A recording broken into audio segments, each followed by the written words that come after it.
Theodor Herzl tenía gran poder. Con el apoyo de los judíos más ricos, visitó el Imperio Otomano un par de veces, y en ese momento el sultán Abdulhamid II estaba en el reinado. En esta declaración se dice una tierra sin pueblo para un pueblo sin tierra, con el objetivo de disipar la antipatía hacia los judíos. También tenían todo el poder de redes digitales. Hubo esta ira en el liderazgo sionista contra los judíos que habían olvidado su causa.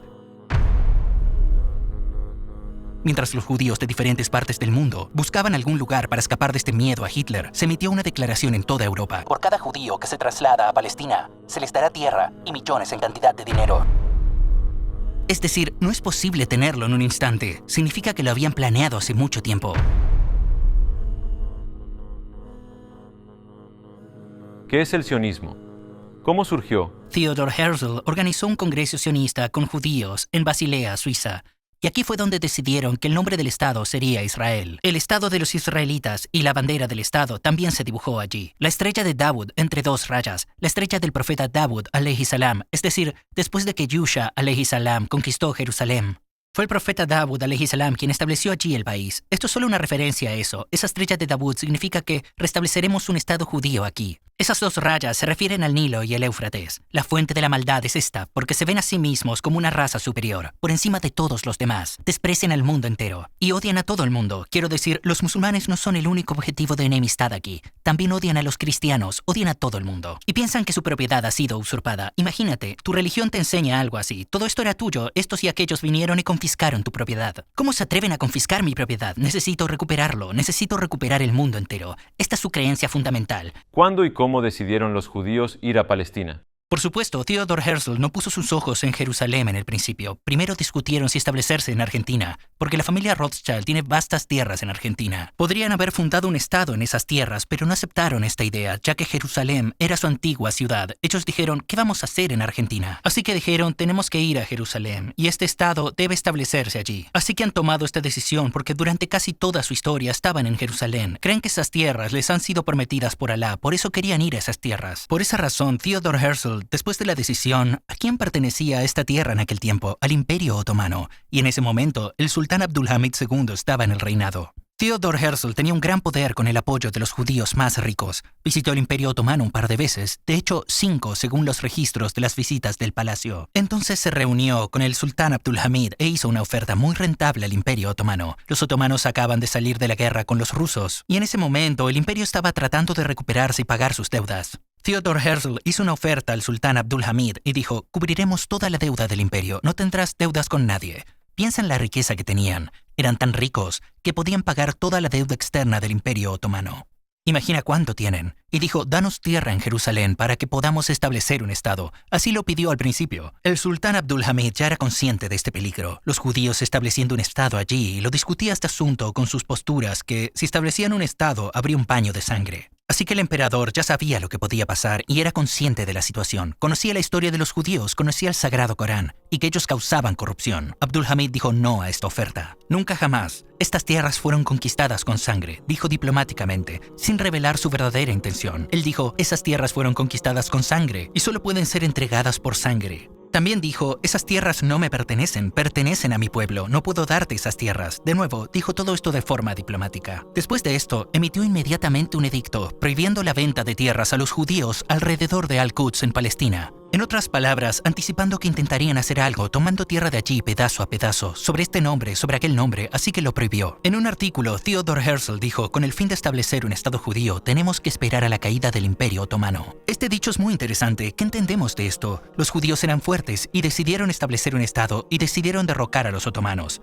Mientras el Imperio Otomano no se retire de allí, no podemos hacer nada. Entonces, estos judíos hicieron todo lo posible para hacer caer el Imperio Otomano. Lo primero que hicieron fue acercarse a los británicos, porque la superpotencia de ese periodo, tanto en tierra como en mar, y políticamente también, estaba en manos de los británicos. Así, a cambio de apoyo financiero, los judíos llegaron a un acuerdo con los británicos y recibieron la garantía que después de los otomanos, Palestina y Al-Quds les serían entregados. En consecuencia, el sultán Abdulhamid fue derrocado. Nos unimos a la Primera Guerra Mundial y en el lado palestino, en Primera Guerra Mundial, como sabéis, tuvimos una derrota contra los británicos. A partir de ese momento, cuando los británicos capturaron Palestina, respetaron su acuerdo con los judíos. Curiosamente, el Reino Unido no había hecho nada parecido para ningún otro país. Pero lo hicieron por los judíos. Llamaron a todos los judíos de Europa que quisieran ir a Palestina. Entonces se anunció la Declaración Balfour. Es la famosa declaración de ese ministro. En esta declaración se dice una tierra sin pueblo para un pueblo sin tierra, con el objetivo de disipar la antipatía hacia los judíos. También tenían todo el poder de redes digitales, provocaron a todo el mundo contra el sultán Abdulhamid II y lo derrocaron. Intentaron crear simpatía hacia los judíos en Europa, se les ocurrieron ideas de que estas personas estaban oprimidas y que también tenían derecho a establecer un Estado. Comenzaron gradualmente a asentar judíos en Palestina. A partir de este momento, los judíos comenzaron a establecerse en Palestina, y los soldados británicos patrullaban la tierra. ¿Por qué?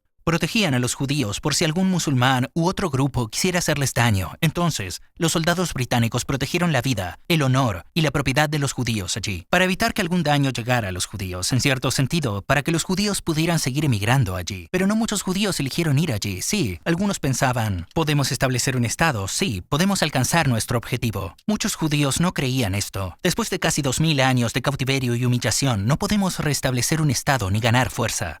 Esto les parecía un sueño. Me refiero a la población general, no de la gente en el poder. Mucha gente corriente no quería molestarse. Piénsalo, tienes tu negocio y estás establecido, tienes una cierta vida y alojamiento en Europa. Renunciarás a todo esto e irás a Palestina. Empezarás una nueva vida desde cero. Los judíos no querían esto, por lo tanto, no hubo mucha inmigración a Palestina. Entonces, lo que querían los británicos y el sionismo, y por sionismo me refiero a Theodor Herzl y el círculo íntimo, no sucedió. Los judíos no fueron allí. En cierto modo pensaban, están traicionando nuestra causa. Sentían una especie de resentimiento. Los llamamos a la tierra que nos ha sido prometida, y no venían. Nadie quería incomodarse. Después de un tiempo, esta causa fue olvidada. Pasaron muchos siglos. Hubo esta ira en el liderazgo sionista contra los judíos que habían olvidado su causa. Mientras las cosas estaban así, algo sucedió.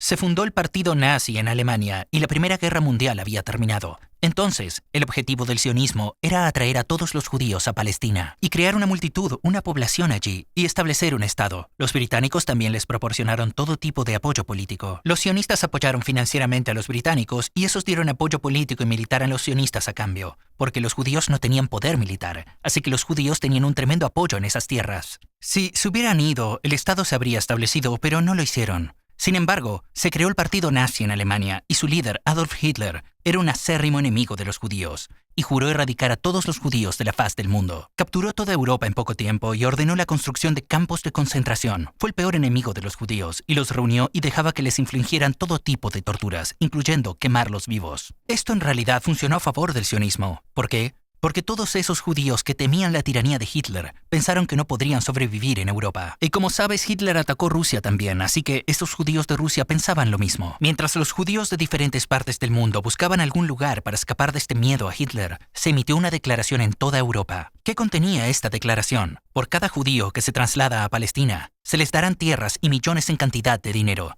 siempre y cuando se trasladen a Palestina. Esta información se distribuyó en folletos. Por supuesto, el miedo a Hitler fue la verdadera razón que los expulsó. Porque aquí nos están masacrando, tenemos que escapar. ¿A dónde iremos? A Palestina. Así la gente empezó a emigrar a Palestina desde Europa en grandes números por barco.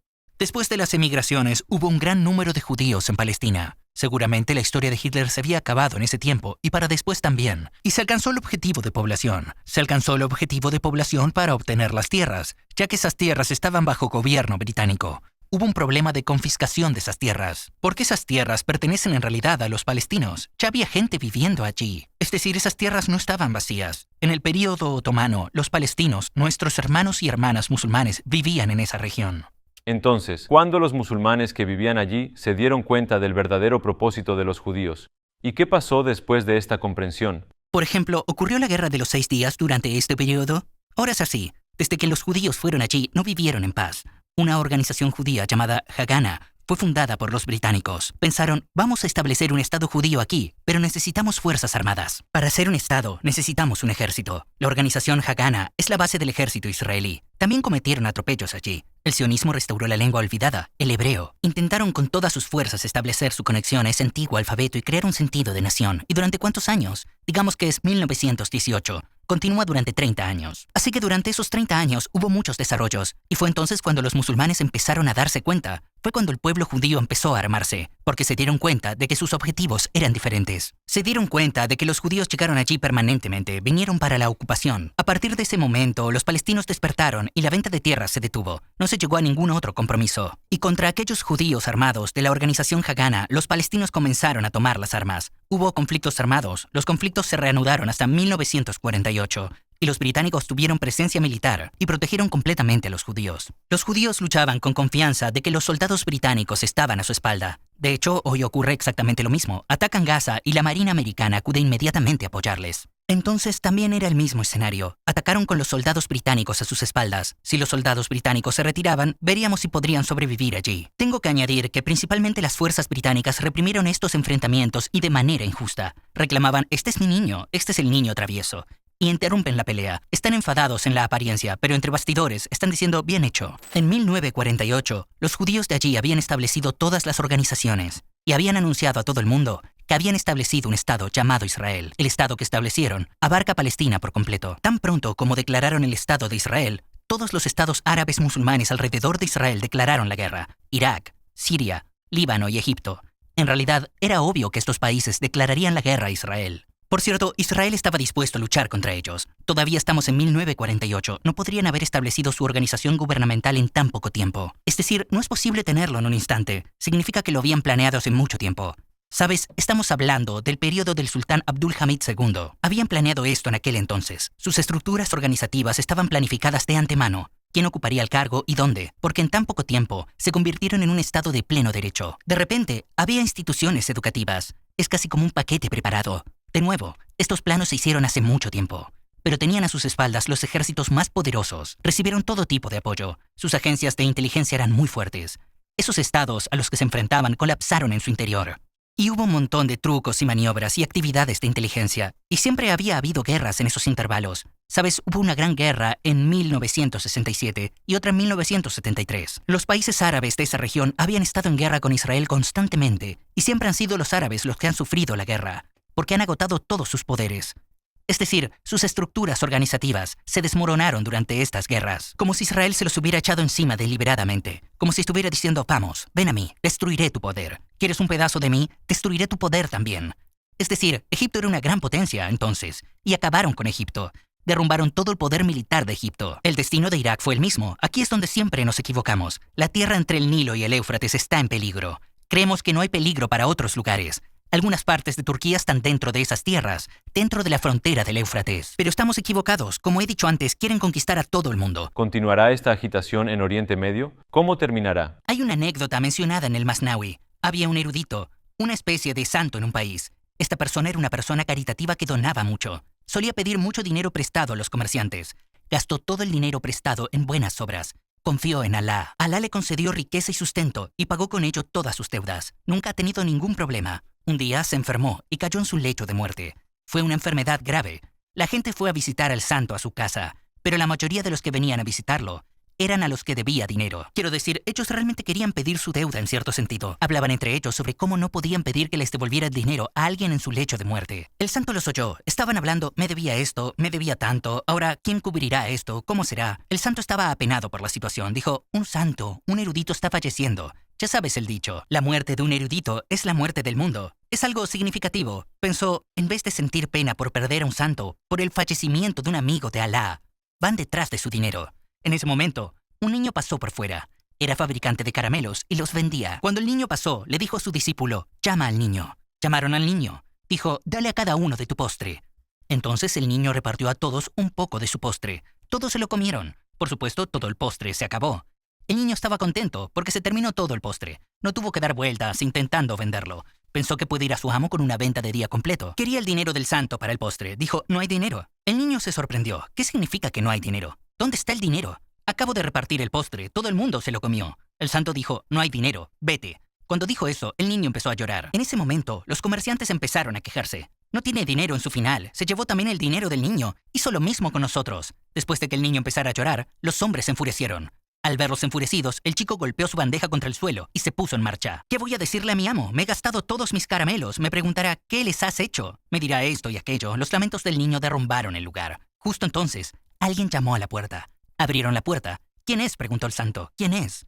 Entró un hombre diciendo, Un musulmán te envía su zakat. ¿Cuánto dinero debe este santo a toda esa gente, incluyendo el postre? 4.000 liras. Preguntó, ¿cuánto dinero hay en el zakat? ¿Son 4.000? Por ejemplo, con la moneda actual hay 4.000 liras. Dijo, dad a cada uno lo suyo. Paga también el dinero del niño.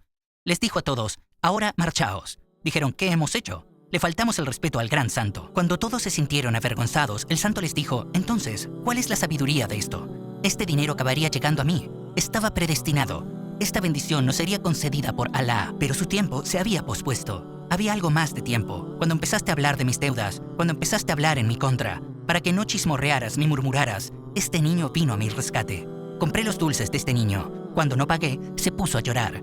Los llantos de este niño aceleraron la entrega de este dinero y llegó justo a tiempo. Os he dado vuestro dinero. Ahora iros y me despido de vosotros. Así como los gritos de este niño trajeron la bendición de Alá adelante, los actos de persecución traen la ira de Alá de la misma manera. Así, estos gritos de los niños en Gaza hoy, los gritos de los infantes, los gritos del pueblo martirizado, harán que la ira de Alá llegue rápidamente. Cuanto más opriman a la gente, su calamidad los encontrará más rápidamente. E inshallah, pronto todos veremos que el Estado de Israel ya no puede sobrevivir con la opresión que causan. Como Alá dijo en el Sagrado Corán, dijo que hubo la primera corrupción, y hubo la segunda corrupción, y hay una tercera. Dijo, si volvéis a causar corrupción, os derrotaré. Hay corrupción sionista en todo el mundo que causan los israelitas y civiles inocentes de Gaza pagan el precio final. Y espero y creo firmemente que muy pronto una gran calamidad caerá sobre el Estado de Israel y el Estado de Israel se derrumbará. Que nuestro Señor nos conceda ver esos días.